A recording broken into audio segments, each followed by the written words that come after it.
Ka dalur një thënie, Zot më ruaj mend e kokës, pra ja atribuojnë krijuesit në një farë mënyrë mend e kokës, por çfarë duhet bërë në një farë mënyrë, me që janë minutat e fundit për të, si më thënë, për të investuar në këtë lloj teze ose në këtë lloj formule për t'i ruajtur mend e kokës. Shqo, ajo që na dallon nga bota shtazore është mendja, pas shpirtit. Është arsyeja dhe mendja. Dhe njeriu do t'i kushtoj shumë rëndësi ushqimit mendor. Shmodon, mendja është dhuntia më e madhe që ka dhënë Allahu i Madhërisht njeriu pas zemrës dhe pas shpirtit. Mirë, e përmend një mjeku sumu të suhu, agjeroni që t'jeni të shëndosh. Ka thënë i dërguari i Allahut para 14 shekuj, imagjino e salmu gjunne, agjerimi është mburoj. Që shpreha gjunne, e mja që është mbrojtje, shtrohet pyetja çfarë mburoje, çfarë mbrojtje. Mbrojtje nga rreziqet dhe nga armiku, çfarë armiqe dhe çfarë rreziqe.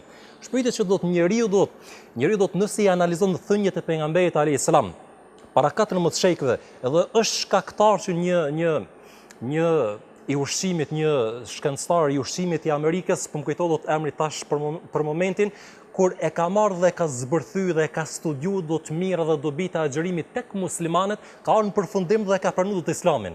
Parsye se ka vrejtë në çuçi përmendin doktori që njeriu është një krijesë shumë komplekse, që fillimi i zanafillës tij ka qenë për një qelizë, një qita pjesë e milimetrit. Imagjino, qelizë bashkëdyzuese mes spermës, burrit dhe gruas. Dhe kjo qelizë aq është shumuar se është 100 trilion.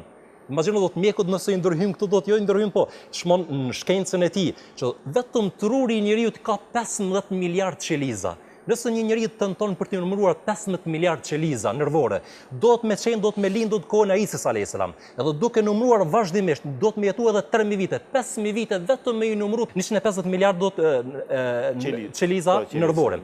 Dhe shtrohet pyetja që realisht kur e ka vrejtë që në 10-shin e parë rigjenerohet qelizat e njeriu në 10-shin e parë për 10%.